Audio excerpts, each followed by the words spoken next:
Bapak Ibu sekalian, secara singkat kami akan menjelaskan tentang bisnis NPH. Nusantara Pelabuhan Handal (TPK) itu berdiri tahun 2003, tanggal 29 Desember. Ada tiga bisnis utama kami sebagai pengoperasi terminal peti kemas dan juga perusahaan yang berdagang, menyewakan dan merawat alat-alat pelabuhan, serta juga mengoperasikan dan memelihara alat-alat pelabuhan. Per 31 Maret tahun 2023, jumlah karyawan kami 846 orang, terdiri atas 687 orang karyawan dan 159 orang karyawan kontrak. Saat ini kami berkantor di gedung NPH di Jalan Kebun Bawang nomor 1, Kebun Bawang 1 nomor 45. Area operasi kami saat ini ada di Tanjung Priok dan di Suksawat. Di Suksawat itu di Lem Cabang di Bangkok di Thailand. Struktur kepemilikan perusahaan NPH, pemegang sahamnya saat ini adalah PT Epicenta Utama Investasi, Prima Permata Cakrawala, dan Publik. Di bawah NPH ada 3 perusahaan. Yang pertama adalah Mustika Alam Lestari atau yang kita kenal dengan sebutan MAO. Lalu yang kedua Parvi Indah Persada atau kita sebut Parvi atau disingkat PIP. Dan yang ketiga adalah PT PBM Adipursa atau ADP. Di bawah Parvi masih ada beberapa perusahaan yang beroperasi di luar negeri.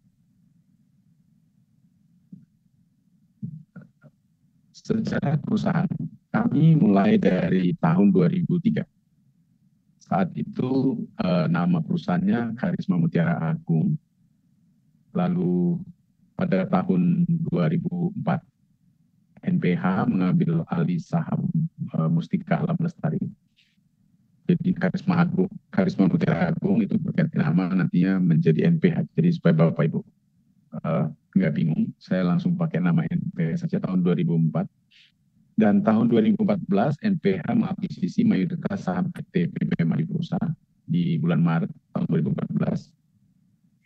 Lalu NPH berganti nama menjadi KMA berganti nama menjadi NPH tahun 2016. Pada saat di tahun yang sama, mengakuisisi mayoritas saham PT Parvi Indah Persada di bulan Juli.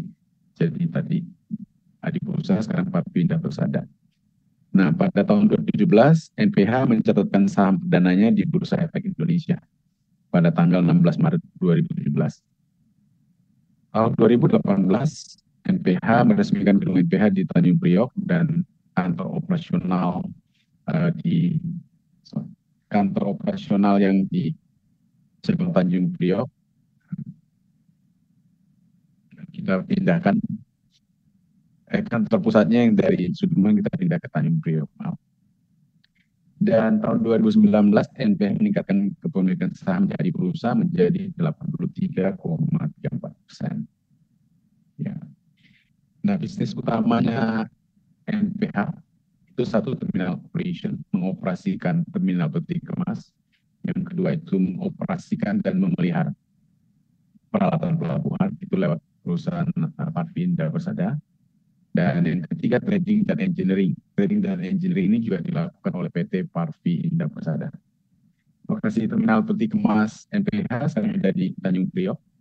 Ada 2 terminal, satu Mustika Alam Lestari di T300 Terminal 3, PT PBM Adipursa di Dermaga 103 juga di Tanjung Priok, dan Suksawat Terminal di Bangkok itu di SSW Terminal Ber 78.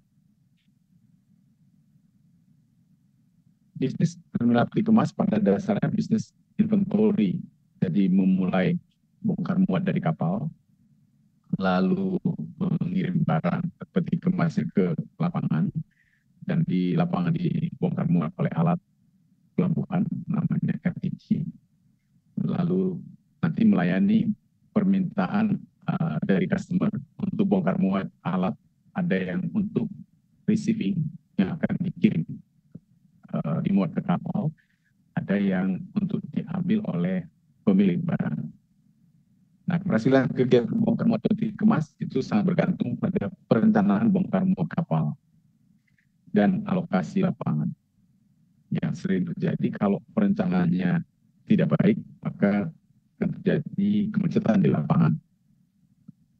NPH dengan perusahaannya MAL dan ADP tadi, itu yang merencanakan bongkar muat dikemas di lapangan. MAL di terminal internasional, ADP perusahaan di terminal domestik.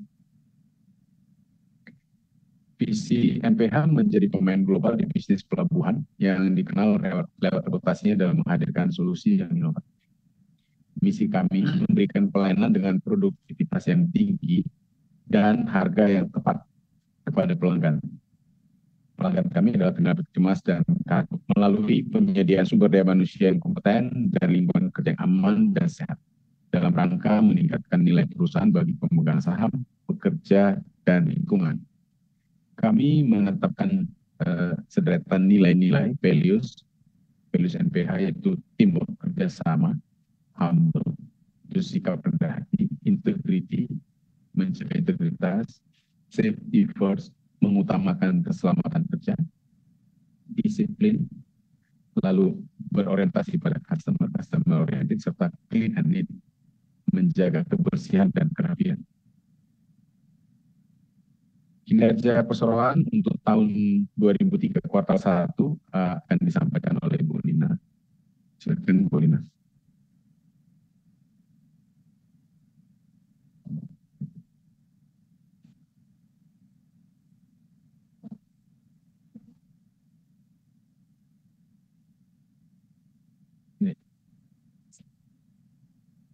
Kami bersyukur dapat melewati kuartal pertama di tahun 2023 ini dengan hasil yang cukup memuaskan.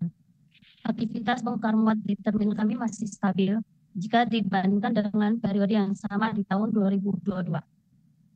Perseroan melalui perusahaan yang bergerak di terminal kontainer internasional mengalami sedikit penurunan dalam hal throughput ataupun volume kontainer yang dilayani selama kuartal pertama 2023 dibandingkan dengan kuartal pertama 2022 di Tanjung Priok. MAL yang bergerak yang menjalankan operasi terminal ketika masih internasional throughput turun sebesar 0,3% atau dari 76,4 ribu TEU di kuartal pertama 2022 menjadi 76,1 ribu TEU di kuartal pertama 2023. Sementara ADP yang bergerak di terminal peti kemas domestik mengalami kenaikan volume sebesar 0,5% dari 107,6 ribu TEU di kuartal pertama 2022 menjadi 108,1 ribu TEU di kuartal pertama 2023. Sementara itu, Parvi PIP, anak perusahaan yang bergerak di jasa operasi dan maintenance alat, yang melayani pihak afiliasi yaitu MAL dan ADP maupun pihak ketiga dengan total alat sekitar 42 unit berupa QC container crane, RPG, dan recycler, juga melayani terminal pihak ketiga di mana volume untuk kuartal pertama 2023 relatif stabil dibandingkan dengan periode yang sama tahun lalu. Sementara untuk bisnis penjualan alat pelabuhan yang dilakukan oleh Parvi, belum adanya membukukan penjualan di kuartal pertama 2023. Sementara itu untuk posisi keuangan, total aset perseroan pada tanggal 31 Maret 2023 sebesar 1,7 triliun atau turun sebesar 96 miliar bila dibandingkan dengan posisi total aset per 31 Desember 2022. Hal ini terutama disebabkan oleh adanya beberapa faktor sebagai berikut. Adanya penurunan nilai bersih aktiva tetap sebesar 83 miliar karena penyusutan alat selama kuartal pertama 2023. Penurunan kas dan kas ekuivalen sebesar 51 miliar karena adanya pembayaran hutang bank jangka pendek dan liabilitas keuangan jangka pendek, dan dengan terkait dengan kenaikan piutang usaha sebesar 55 miliar. Sementara itu total liabilitas perusahaan pada tanggal 31 Maret 2023 turun sebesar 106 miliar bila dibandingkan dengan posisi 31 Desember 2022, terutama karena adanya penurunan hutang bank dan lembaga keuangan sebesar 63 miliar serta penurunan liabilitas jangka pendek sebesar 35 miliar. Total ekuitas sedikit mengalami kenaikan atau sebesar 10 miliar dibandingkan 31 Desember 2022 karena adanya pengakuan laba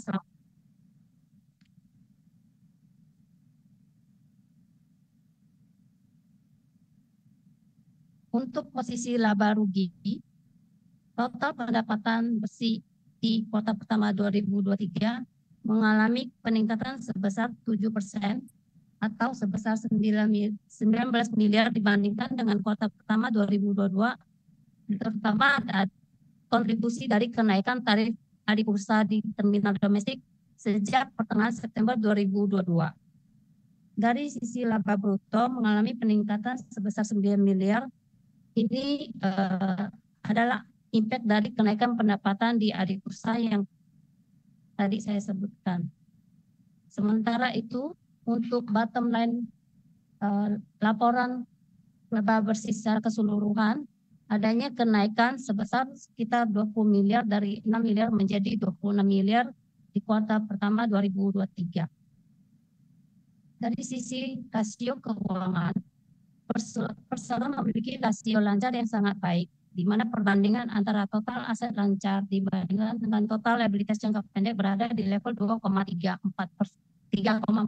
kali. Hal ini mengindikasikan bahwa perseroan memiliki likuiditas yang cukup untuk membayar kewajiban yang jatuh tempo kurang dari 1 tahun. Untuk debt to equity ratio, yaitu rasio hutang terhadap modal, perseroan memiliki rasio yang cukup konservatif di level 0,36 kali. Sedikit penurunan dibandingkan periode 1 tahun lalu karena adanya penurunan hutang seperti yang telah dijelaskan sebelumnya. Demikian dari kami, dari sisi performance untuk rencana CAPEX 2023, selama ini sampai periode kuartal pertama 2023 belum ada penambahan yang signifikan.